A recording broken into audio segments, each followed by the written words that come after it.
इधर देखो, ए अगर 10 है, डी अगर 2 है, तो फर्स्ट टर्म बताओ क्या होगा, सेकेंड टर्म 50वां टर्म, नहीं पता 50वां टर्म, 50वां लिखोगे फिर बताओगे 50वां कौन सा है, ऐसे तो करना नहीं, अभी तक यही तो करना पड़ेगा, यही करना पड़ेगा। तो ऐसा ना करना पड़े इसके लिए क्या बना दिया गया फॉर्मूला। कैसे बना देखो, अगर मान लो फर्स्ट टर्म ए है और common difference D, first term क्या है, कॉमन डिफरेंस, तो फर्स्ट टर्म हो गया ए। अगर अगला टर्म लिखना है हमें तो क्या कर देंगे, ए में डी को ऐड करते हैं तो क्या हो जाएगा, ए प्लस डी हो जाएगा, ए प्लस डी। अब अगला टर्म लिखना है तो इसमें डी ऐड करेंगे, तो ए प्लस डी करेंगे, कितना हो जाएगा, ए प्लस, तो अगला टर्म क्या हो गया, ए प्लस 2d। अब इसके बाद का टर्म लिखना है अगर तो इसमें डी ऐड कर देंगे, 2d प्लस डी कर देंगे तो क्या आ गया, ए प्लस, तो अगला क्या आना चाहिए बताओ, फिर अगला क्या आएगा, ऐसे चलता रहेगा, ऐसे ही 5d 6d 7d चलता रहेगा। तो अब देखो यहाँ पर a1 क्या आया तुम्हारा, a1 तो a ही हो गया, ये a1 क्या हो गया, a ही हो गया। और a2 क्या आया, a प्लस डी आया, a3 क्या आया, a प्लस 2d, a4 क्या आया, a5 क्या आया, a प्लस 4d, a6 क्या आया। अब तुमसे हम पूछ लें अगर a50 बताओ तो बता सकते हो, a प्लस 49d, बताओ समझ में आया। क्या कर रहे हैं देखो, यहाँ पे जो भी है ए तो सभी में आ रहा है, जो टर्म निकालना है उससे एक कम करके डी से मल्टीप्लाई कर दो। तो ए प्लस डी है, यहाँ 3 था तो 2d हो गया प्लस 2d, 4 था तो प्लस 3d हो गया, 5 था तो प्लस 4d हो गया, 6 था तो प्लस 5d हो गया, 7, अब 50 निकालना है तो क्या होगा, प्लस 49d। अच्छा बताओ, इसी तरह से 1000 निकालना हो तो ए प्लस 999d हो जाएगा, अच्छा देखो इसी तरह से पूछे अगर अब ए एन बता दो तो ए प्लस क्या लिखे हैं, अच्छा देखो a2 लिखना था, अगर हमको a2 लिखना था तो इसको ऐसे लिख सकते हैं, a plus 2 minus 1 into D लिख सकते हैं, बिल्कुल 2 माइनस 1 लिख सकते हैं। अब a3 लिखना है अगर तो a3 को हम लिख सकते हैं, a प्लस 2 को लिख सकते हैं 3 माइनस 1 लिख सकते हैं, हाँ बिल्कुल। इसी तरह a4 को क्या लिख सकते हैं, a प्लस 4 माइनस 1 लिख सकते हैं। तो देखो क्या हो रहा है, 2 लिखना था तो 2 माइनस 1 किया, 3 लिखना था तो 3 माइनस 1 किया, 4 लिखना था तो 4 माइनस 1 किया, a5 लिखना था तो क्या करना पड़ेगा, 5 माइनस 1, ये तो कर रहे हैं। तो an लिखना है तो क्या करना पड़ेगा, n माइनस 1 इंटू डी। बताओ समझ में आया। तो क्या बन गया formula, an is equals to a plus n minus 1 into, ये अपना फॉर्मूला हो गया। n यहाँ पर क्या है, n यहाँ पर क्या है, जिस भी नंबर का टर्म निकालना है वो n क्या है, यहाँ पर फर्स्ट टर्म निकालना है तो 1 रख दो, सेकंड टर्म निकालना है तो n की वैल्यू क्या हो जाएगी 2, फिफ्थ टर्म निकालना है तो n की वैल्यू क्या हो जाएगी 5, सेवन्थ टर्म निकालना तो n की वैल्यू क्या हो जाएगी 7, 10th टर्म निकालना तो n की वैल्यू क्या हो जाएगी 10। कोई दिक्कत,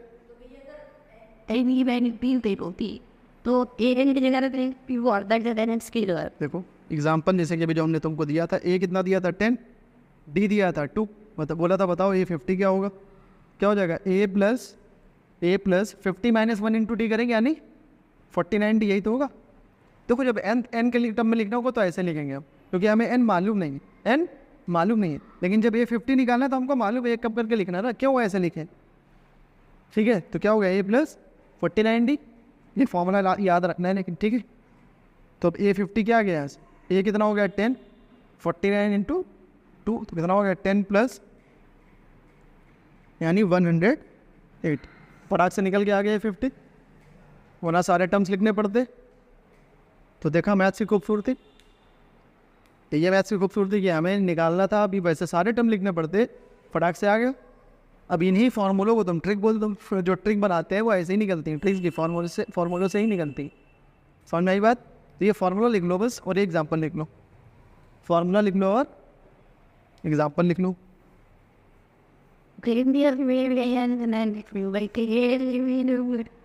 क्या क्या क्या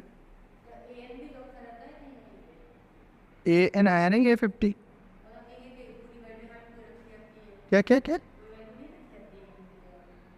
तो वो मिक्स ना करो, अभी इतना पढ़ा रहे हो उतना कोई दिक्कत है बताओ, अभी आगे सब क्लियर होता जाएगा।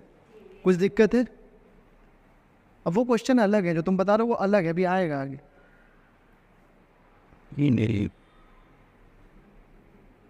ये क्या है? ये है general term of an AP, general term of an AP. ठीक है, यहाँ पर एन क्या है? एन क्या है? टर्म नंबर है। क्या है? टर्म नंबर, यानी किस नंबर का टर्म हम निकालने जा रहे हैं। ए क्या है? फर्स्ट टर्म है, और डी क्या है? कॉमन डिफरेंस है। मालूम है ए और डी तो मालूम है पहले से, ये लिखो टर्म नंबर है एन। ठीक है, टी का एग्जाम्पल नंबर 3 देखो। अरे एग्जाम्पल करा रहे हैं, इसी से प्रैक्टिस करानी है ना, तो एग्जाम्पल्स ही करा दे रहे हैं। दिया हुआ है एपी दी हुई है एक 2,7,12। ठीक है, तो हमें इसमें 10th टर्म निकालना है। Find 10th term. क्या करना है? 10th टर्म निकालना है। निकालो। 10th टर्म निकालना था, मतलब क्या निकालना है हमको? A10। ए एन क्या होता है? ए एन क्या होता है? A plus N minus one into b, यही था। तो क्या हो जाएगा? A plus N minus one, मतलब 10 माइनस वन, यानी कितना आ जाएगा? 90। एक कम करके लिखना हो तो आगे ए प्लस 90 कितना हो जाएगा? ए की वैल्यू 2 प्लस 9 इंटू डी कितना है बताओ यहाँ पर? डी कैसे निकालेंगे? कोई भी दो टर्म ले लो, पहले से दूसरा माइनस करो तो 7 माइनस 2 कितना आ गया? 5। तो डी कितना है? 5। तो 9 इंटू, तो 2 प्लस 45 कितना हो गया? 47। ठीक है, अगला वाला बताओ, कर पाओगे? करोगे कोशिश? अगला जो तुम बात बोल रहे थे वही है, देखो बताएं। बताएं, देखो हमें बोल रहा है विच टर्म ऑफ एपी, जो एपी गिवन है उसका कौन सा टर्म -81 होगा, कौन सा टर्म -81 होगा, और बोल रहा है कि क्या कोई टर्म 0 होगा, क्या कोई टर्म 0 होगा। दोनों क्वेश्चन देखते हैं, पहले पहला पार्ट देखते हैं कि बोल रहा है कौन सा टर्म -81 होगा। तो हमने लेट कर लिया, let nth term of AP, nth term of AP be -81, मतलब ए एन क्या है? ए एन क्या है? -81। वही एन की वैल्यू निकालनी है। ए एन क्या है? तो ये ए एन भी एन भी अब देखो, देखते रहो। ए एन क्या है? -81, ये हमने माना है। यहाँ से बताओ डी की वैल्यू निकाल सकते हो। ए की वैल्यू बताओ यहाँ से कितनी है? फर्स्ट टर्म कितना है? 21, और डी की वैल्यू कितनी है? 18 माइनस 21 कर दे। 18 माइनस 21 कितना आएगा? माइनस का 3। तो ए आ गया 21, डी आ गया माइनस का 3। कोई दिक्कत? ए और डी निकाल सकते हो आसानी से। पिछली एक्सरसाइज इसीलिए थे कि ए और डी निकाल लो। ठीक है, अब यहाँ ए एन की वैल्यू, ए एन का फॉर्मूला क्या होता है? A plus N minus one into is equal to -81, और हमें ये एन की वैल्यू निकालनी है। ए की वैल्यू कितनी है? 21 plus N minus one into D की वैल्यू कितनी है? -3। ब्रैकेट लगा लेना, वरना समझोगे इसमें से माइनस हो रहा है, गलती कर दोगे। तो क्या हो गया? Is equal to -81। अब 21 को उधर भेज दे, तो इधर देखना आगे।